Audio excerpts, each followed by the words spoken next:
نحمدہ ونصلی علی رسولہ الکریم اما بعد۔ سلسلہ دروس سیرت النبی صلی اللہ علیہ وسلم کی آخری ویڈیو میں ہم نے ایک سوال اٹھایا تھا کہ اللہ تعالیٰ نے جس طرح اب کعبۃ اللہ کی حفاظت کی اور اپنے گھر کی حفاظت کی اور ابرہہ اور اس کے لشکر پر ابابیل بھیج کر انہیں ہلاک کیا، تو آج بھی اللہ کے بہت سے گھروں پر حملے ہوتے ہیں اور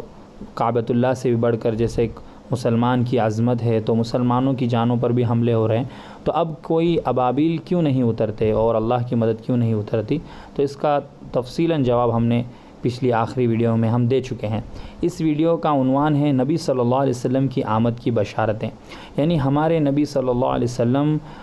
گرچہ 6 صدی عیسوی میں پیدا ہوئے 6 سینچری میں، لیکن ہمارے نبی صلی اللہ علیہ وسلم وہ عظیم الشان ہستی ہیں کہ جن کے آنے کی بشارتیں ان کے آنے سے 1000 سال پہلے آسمانی کتابوں میں دی گئی، بلکہ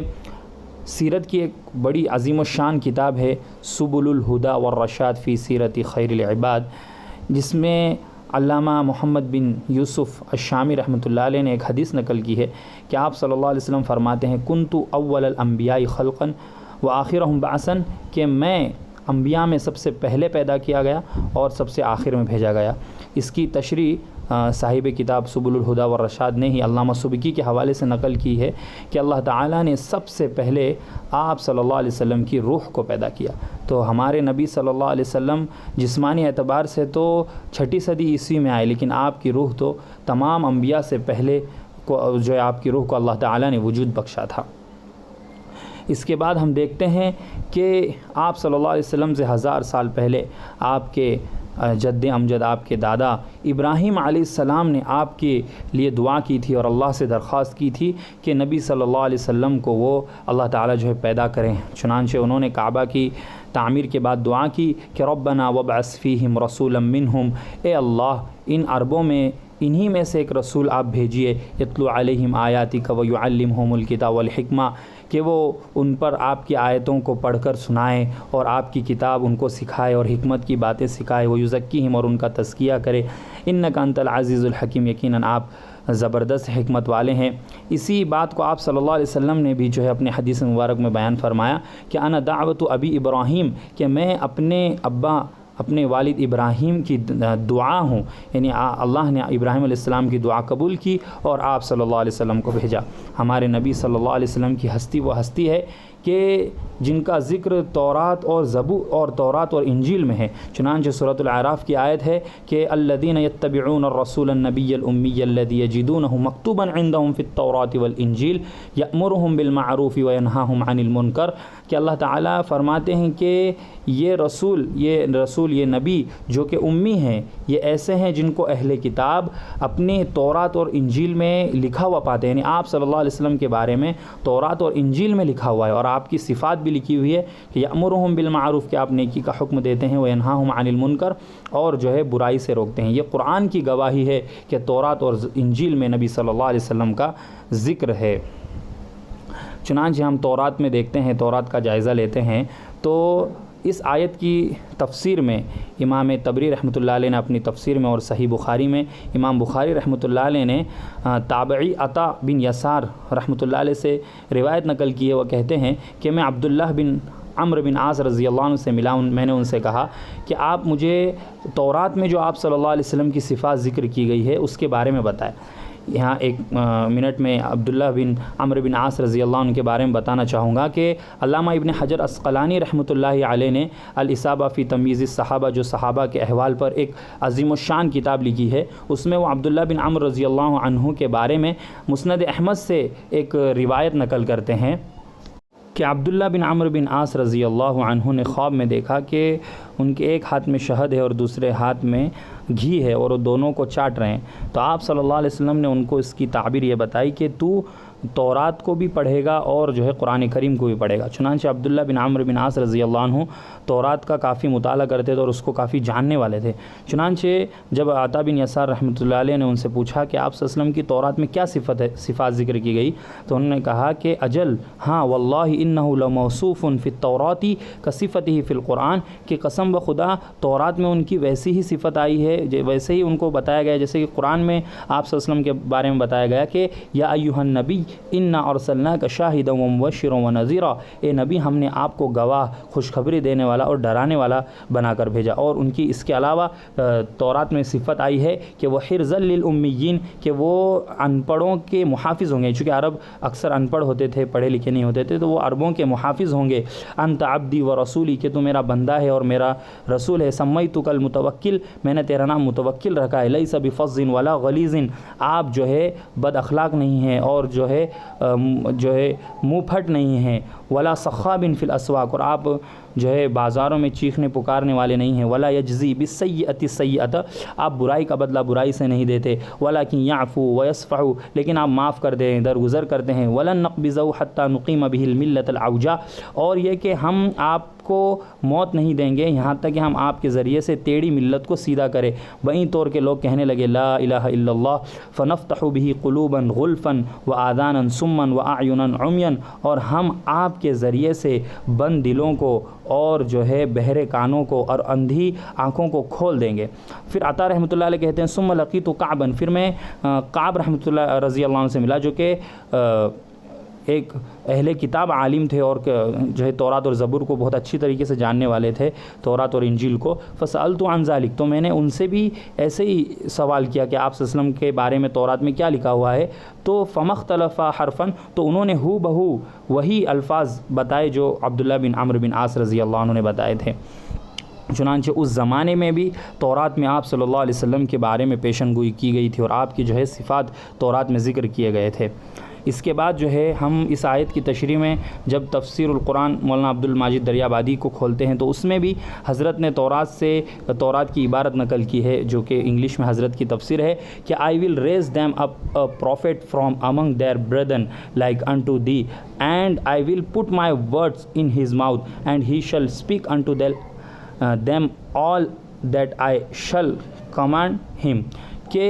میں انہی لوگوں میں سے، ان کے بھائیوں میں سے ایک رسول کو بھیجوں گا جو مثلک، عربی میں اس کا لفظ آیا کہ وہ موسیٰ علیہ السلام آپ کی طرح ہوگا، اور میں اس کے منہ میں اپنے الفاظ ڈالوں گا اور جو میں اس کو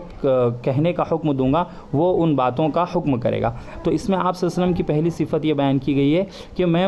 آپ صلی اللہ علیہ وسلم کو ان کے بھائیوں میں سے بھیجوں گا، یعنی ان کے بھائی یعنی بنی اسرائیل کے بھائی، بنی اسرائیل کے بھائی بنی اسماعیل ہے، اور آپ صلی اللہ علیہ وسلم اسماعیل علیہ السلام کی اولاد میں سے ہیں۔ دوسری صفت یہ بیان کی آپ کی تورات میں کہ وہ موسیٰ علیہ السلام جیسے ہوں گے۔ تو اب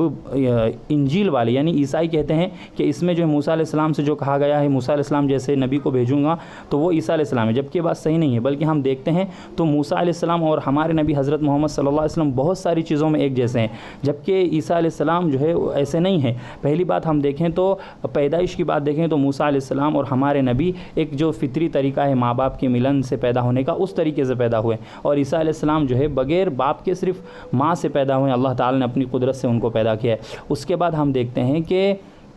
موسیٰ علیہ السلام نے بھی نکاح کیا ہے اور ہمارے نبی صلی اللہ علیہ وسلم نے بھی نکاح کیا ہے، جبکہ عیسیٰ علیہ السلام نے نکاح نہیں کیا۔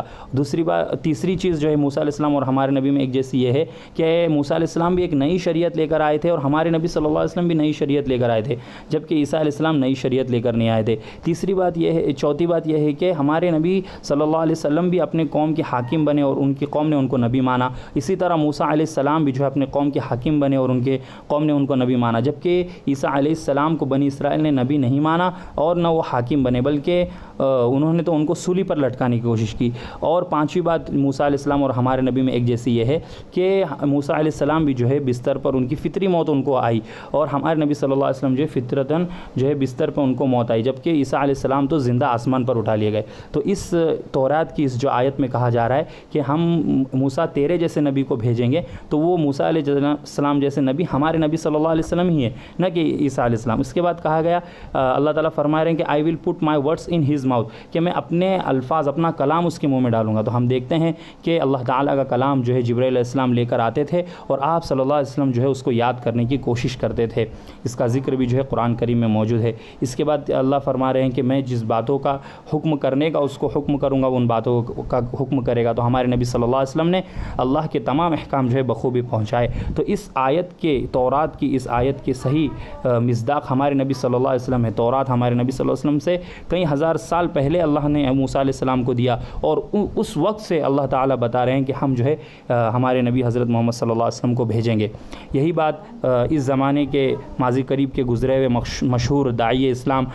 ڈاکٹر احمد دیدہ صاحب نے بھی اپنی کتاب what the Bible says about Muhammad صلی اللہ علیہ وسلم میں بھی اس بات کو جو ہے نقل کی ہے، اور ڈاکٹر احمد دیدہ صاحب جو ہے تورات کے اور انجیل کے بہت زیادہ جاننے والے عالم تھے۔ اس کے بعد ہم دیکھتے ہیں کہ عیسیٰ علیہ السلام نے بھی آپ صلی اللہ علیہ وسلم سے تقریباً 600 سال پہلے عیسیٰ علیہ السلام نے بھی جو ہے ہمارے نبی صلی اللہ علیہ وسلم کے آنے کی خوشخبری اپنی قوم کو دی تھی اور پیشن گوئی کی تھی۔ چنانچہ قرآن کی آیت ہمیں بتاتی ہے کہ عیسیٰ علیہ السلام نے جو ہے بنی اسرائیل سے کہا تھا کہ انی رسول اللہ الیکم مصدقا لما بین یدی من التورات، کہ میں اپنے سے پہلے کتاب تورات کی تصدیق کرنے والا ہوں اور مجھے اللہ نے آپ تمہارے پاس رسول بنا کر بھیجا ہے، وہ مبشرا برسول، اور میں ایک رسول کی خوشخبری دینے والا ہوں، یاتی من بعدی، جو میرے بعد آئے گا، اسمہ احمد، جس کا نام احمد ہوگا۔ تو عیسیٰ علیہ السلام نے بھی قرآن کی یہ گواہی ہے کہ ہمارے نبی صلی اللہ علیہ وسلم کے آنے کی خوشخبری اور بشارت آپ صلی اللہ علیہ وسلم کی پیدائش سے 600 سال پہلے دی تھی۔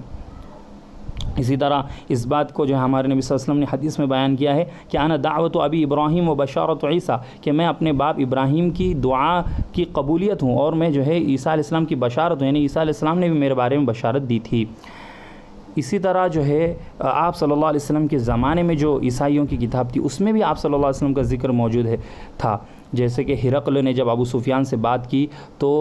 دوران گفتگو اس نے کہا کہ فَإِن كَانَ ما تقول حقا، کہ